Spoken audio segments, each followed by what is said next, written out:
The year 1939 was a terrifying year for humanity at that time. Germany's invasion of Poland triggered the beginning of a massive 6-year war. As the war progressed, thousands of operations, millions of combat vehicles, and vast structures were built for war purposes. This time, we will discuss 4 biggest things in World War II.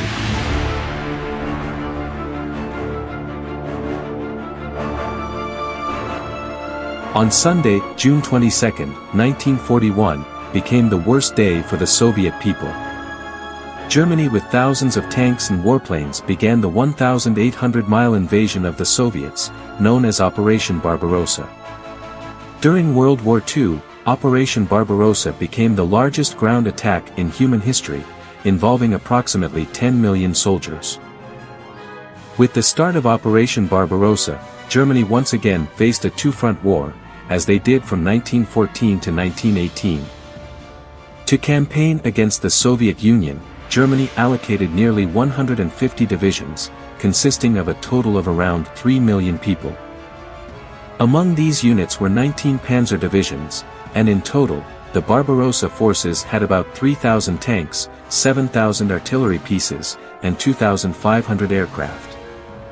After successfully conquering Belgium, the Netherlands, Luxembourg, and France in just 6 weeks, Hitler believed that the Blitzkrieg would repeat the same success against the Soviet Union.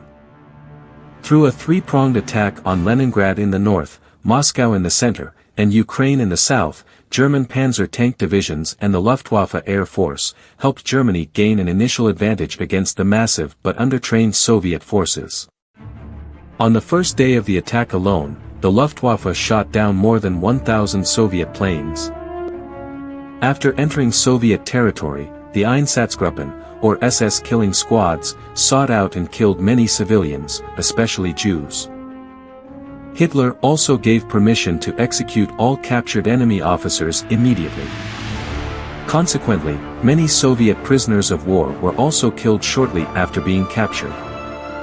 Fortunately, Hitler's prediction that the Soviets would fall in 3 to 6 months was not realized.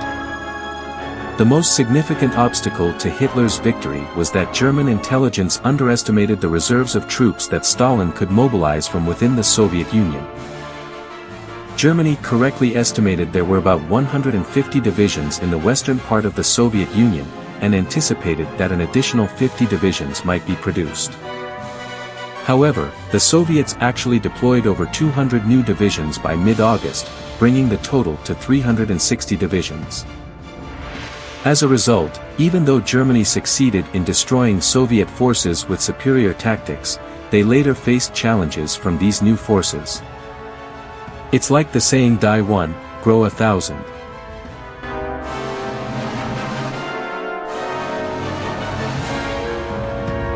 Schwerer Gustav, or Heavy Gustav, was an 80 cm caliber railway gun manufactured by Germany.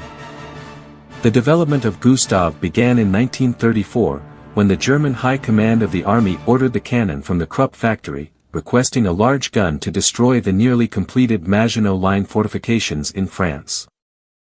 In the order, the projectile had to be designed to penetrate 7 meters of concrete, or walls with a 1 meter thick steel plate beyond the range of French artillery. This meant that the gun needed to be positioned far from enemy range.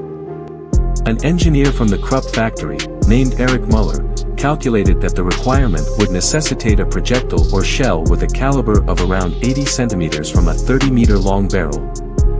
The gun was estimated to weigh more than 1,000 tons.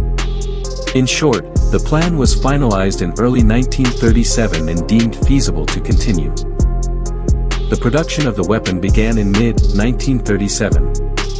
The technical complexities of assembling such large steel pieces meant it couldn't be completed in the near term. Krupp successfully produced a prototype by the end of 1939, and shipped it to Hillersleben for testing. The penetration of the projectile was tested and shot at high altitude, and the 7.1-ton shell was able to penetrate 7 meters of concrete and 1 meter of steel plate according to the request. In 1942, Gustav was finally sent to Crimea and the siege of Sevastopol with 4,000 soldiers to prepare it, and 500 soldiers to operate it. Unfortunately, on April 14, 1945, or a day before the arrival of U.S. forces, the Germans destroyed the Schwerer Gustav to prevent its capture by the Allied forces.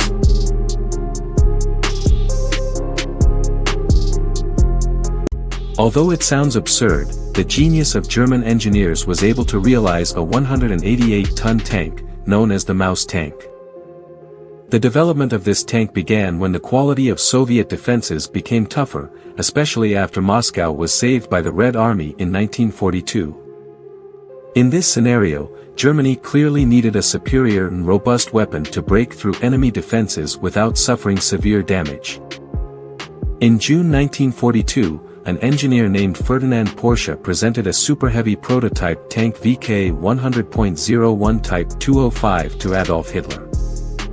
Based on the blueprints, this tank had a length of 10.1 meters, a width of 3.67 meters, and a height of approximately 3.63 meters. One major challenge in designing the Maus was creating an engine powerful enough to move a tank weighing over 100 tons. Therefore, the driver's compartment and radio operator's space had to be separate from the turret so that communication between the driver and the turret could only be done via radio calls. After showcasing the Maus tank mock-up on May 1, 1943, Hitler was highly impressed, and planned to order 150 units for production. However, despite its massive and robust appearance, many German generals and armed forces commanders strongly opposed the tank's design. They believed that producing the Maus tank would be a waste of German resources and ineffective on the battlefield. Its large size and a maximum speed of only 20 km per hour would only burden the German army. Consequently, for various reasons, the order for 150 units was cancelled, but the development of the Maus tank was still permitted. In short, as the Soviet army approached, the two Maus tank prototypes that had been built were destroyed by the Germans to prevent them from falling into Soviet hands. By April 1945, after the Red Army reached Kummersdorf, the Soviets combined the turret from prototype version 2 with the tank body from prototype 1, to send to Russia.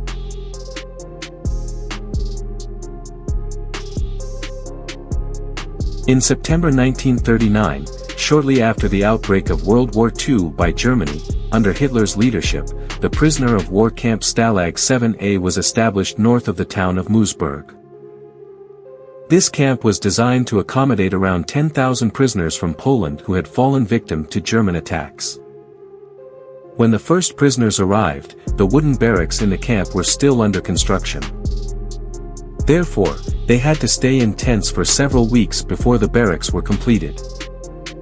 The camp, initially planned for 10,000 prisoners, reportedly housed up to 70,000 prisoners from various countries by the end of the war. Historical sources provide different figures on this matter. However, a total of more than 150,000 prisoners of war were registered in Stalag 7A, making it one of the largest prisoner of war camps in Germany. From here, they were distributed to labor detachments in industries, trade, and agriculture in Military District 7, and used for forced labor. The camp was operated under the Wehrmacht's direction, mostly in line with international agreements. However, in 1941, when Germany began its invasion of the Soviet Union, and Soviet prisoners started arriving, they faced much harsher conditions than other prisoners. Many Soviet fighters were not protected by international legal status and were treated as ideological enemies. They received less food and medical care and were not supported with aid supplies from the Swiss Red Cross. For instance, about 800 out of approximately 1,000 buried prisoners were Soviets, most of whom died due to weakness and disease.